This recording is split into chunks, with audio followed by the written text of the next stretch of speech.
and welcome to Arab Business. Iran announced on Wednesday it would not give in to pressure to reduce oil output after OPEC ministers flew to Tehran to persuade the country to join the international oil pact.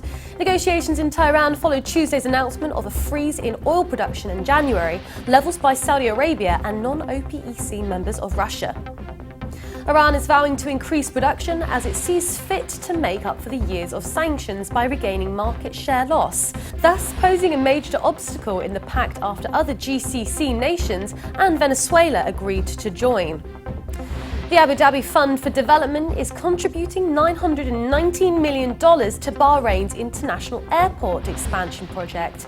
The cash injection will allow the airport's capacity to increase by 14 million passengers a year. The project, when complete, will see Bahrain become a major player in aviation, bringing in an array of socio-economic developments in the coming years. The Jordanian government have failed to clarify whether they have terminated a deal with Noble Energy to buy gas from Israel. Commenting in Tuesday's lower house oversight session, Ibrahim Saif, Minister of Energy, said no deal had been reached. The minister, responding to MP's call to shun the importing of Israeli gas, said the deal signed with Noble Energy in 2014 set no deadline for negotiations. Tunisia is to receive a European Union loan of $560 million to boost its failing economy. The news comes after an unemployed man committed suicide for being unable to find work.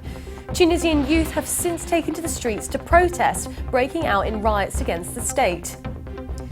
Tunisia continues to be hailed as one of the success stories in the Arab Spring. However, social and economic conditions have gradually decreased since the oust of Zine Al Abidine Ben Ali. The British government is to introduce new regulation to punish local authority and public sector organisations wanting to boycott Israeli-supplied goods. Those who do will face hefty penalties, the government said on Wednesday.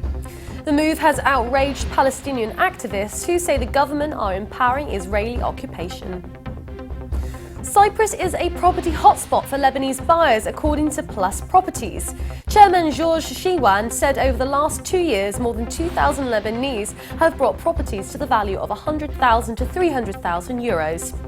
The news comes ahead of the Cyprus-Lebanon Business Forum to be held later this month in Limassol. The forum will be bringing together businessmen from the two countries to discuss cross-sector cooperation between the two countries. 16 tons of Syrian agricultural products left Latakia on Monday en route to Russia.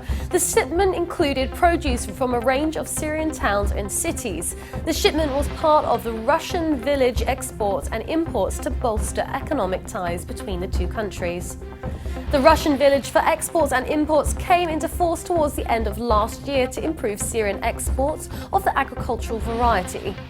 That's all for now. For more updates, please visit levant.tv. We'll be back next week with some more from the business world in the Middle East. Goodbye.